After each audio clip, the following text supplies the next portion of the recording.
You know, if there's one question I get asked more than any other, more even than if vampires can't see their reflections, then why do they always have such amazing hair? That question would have to be, Mark, why would you buy a new Rollei 35AF film camera when you can get your hands on the original for a fraction of the price? Well, today we're going to try and answer that question. This isn't going to be a review of the new Rollei 35AF camera that's been reimagined by Mint and has been doing the rounds of the photographic YouTubers lately. Just like vampiric hairstyles, I'm the outlier, the Nosferatu of the group. I'm not important enough to be sent free stuff to review, and I can't quite bring myself to spend the cost of a good second-hand Leica on a fixed lens point and shoot, even if it does have autofocus. No, I'm stuck with this old thing. A mechanical camera from the late 1960s to the early 80s with a few revivals of limited edition versions. And here we go. Here's my doggy. Do you want to come up and say hello to everybody? Come on, you've grown a little bit. Oh. All right. Say hello, everybody, Junie. All right. Now, you go and be a good girl. Oh, you smell like rosemary. You've been playing in the rosemary, haven't you? Okay, off you go. Good girl. Oh, right, you want your ball. There it goes. As I was saying, I've got the OG, made from the 60s to the 80s, with a few revivals and limited edition versions since then to feed the fandom. This is the Rollei 35 TE, made from 1978 to 1980, that is distinguished by having a light meter with an LED display to help with exposure. I picked this up a few years ago at a local camera fair before the Gen Zers, nostalgic for a time that never even actually existed for them, turned them into overpriced fashion trinkets. This one was cheap, though a bit dented. The light meter is woefully inaccurate, so really only functions now as a fully manual camera. Honestly, and I'll get to this later, it's not the easiest camera to use, with fiddly dials, scale focusing, and cute but awkward collapsible lens. But you don't get this camera for that. What it is small, and it's also got a reputation for taking sharp pictures. Just what I needed on my recent trip to China. I wanted something that could fit in my pocket and could produce sharp images to make up for my soft, exhausted brain as I bounced around the country from one city to the next. In the end, I only got to take it out twice. Actually, they were the 2 hours that I had free the whole time I was there. So what you're going to witness is just a couple of walks around the block. The first is in the Beijing Central Business District with a roll of Agfa APX 400.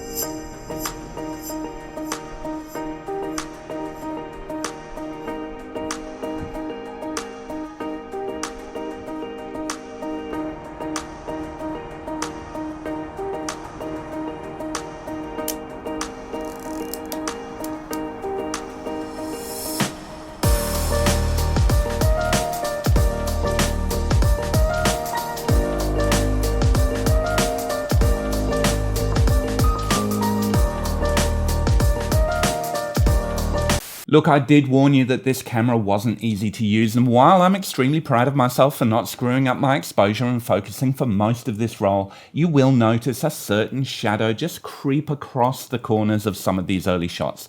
No, that's not some blood-sucking demon lurking in the dark corners of my photographic cogitations, but it's just the camera case swinging around. Because, of course, with this simple viewfinder, this is what you see is what you won't get camera, just to keep things even more challenging. Don't worry, I do realize at some point. Things getting in the way. What about this? Thing in the way there? No. Not too badly. Oh, flare. Alright, let's try it.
First walk around the block complete, and my Apple Watch's move ring loved me for 40 minutes before falling back into its slumber like an old dog that woke itself up with one of its own farts.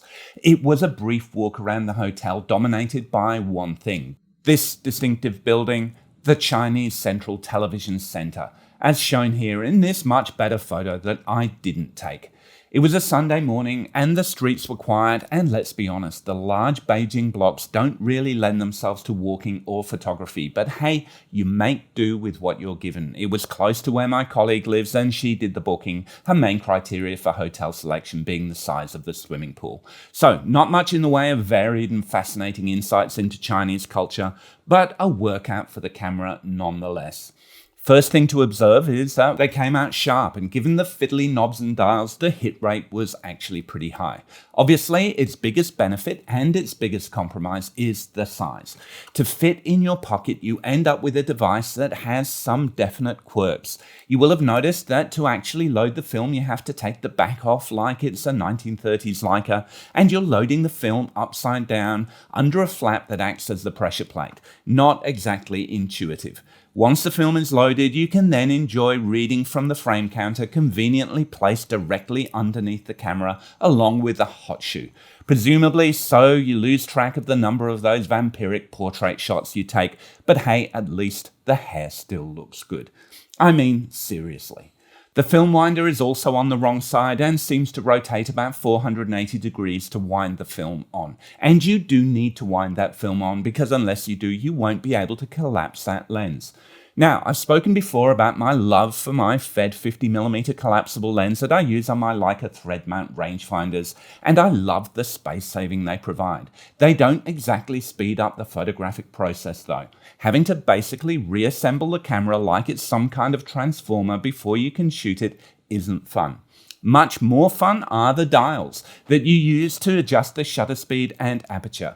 Again, they're about as ergonomically useful as putting a steering wheel in the boot of a car. You have to take your eyes away to use them properly, but they're kind of cool. I mean, look, in practice, you get used to it. One of the nice things is that it has this little lever and button that let you lock the aperture, and then you just use shutter speed to determine your exposure. I found myself doing that a few times. Or you could go more classically Sunny 16 by fixing the shutter speed and just changing the clickless aperture, which also worked great until I found myself nudging the aperture out of its setting, at which point I ended up locking it and going shutter priority again until I found myself needing to specifically change that aperture. I know, it's confusing, but I found myself becoming familiar with it over time. Even that zone focusing worked well. Having to guesstimate the distance wasn't bad in practice, and while I wasn't doing much close focus photography here, all the photos were fairly sharp, aided probably by the 400 speed film that I was using on a reasonably sunny, bright day. So it got the job done, but getting the job done isn't why you buy a camera like this. If that was the case, we'd all just own Sonys. The fact is, this is one of those legend cameras, a device that has a certain allure. Given its shortcomings, why is it still such a popular camera that they keep bringing it back, either in its original form or this new Franken build from Mint Cameras? Well, I think it comes down to that despite its oddness, these are the things you get used to, and even these are the things that you fall in love with. Nobody would say this is a quick camera to use, but then again, having it always wound on when the lens is retracted does make extending it and shooting a quicker experience than, say, trying to start up a 1990s point and shoot. But no, that's still not the reason, I don't think. In the end, this would never have the cult status it has if it weren't capable of actually taking good pictures. A few days later, this time in the center of Shenzhen and armed with a roll of Kodak Colorplus, I decided to take it for a final walk around the block before I headed off to the airport just to see if with color film I could really find some of that Rollei 35 photographic magic.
Yeah, I talked about photographic magic. Let's be honest, I was just a kids' party magician trying to squeeze in a quick gig before my main evening act at the Working Men's Club. It was a hurried and perfunctory walk around the block, but one thing that I do think it has told us is something about the character of this camera and the photographs that it takes. You'll notice that even though I hadn't developed the black and white roll yet, I did manage to avoid getting the camera case into the shot. Thank you very much. You'll also notice that some of these photos are quite disposable. I mean, really, this could have just been some random frame from my GoPro. I think I was going for the vertical poles, but look, both my time and my brain space were limited, and I've got to say I can't complain about what I ended up with. This camera has a great lens. I didn't have a lens hood, but it's quite naturally recessed anyway, so lens flare wasn't an issue. Actually, I didn't even have a lens cap for this camera, and I've never come close to scratching it. I think in the end, it really is that combination of size and sharpness that lends the Rollei 35 its mystique. Just like cameras like the Olympus XA and Mu 2 aren't as amazing as the film evangelists or the eBay prices would have you believe, this isn't a perfect camera.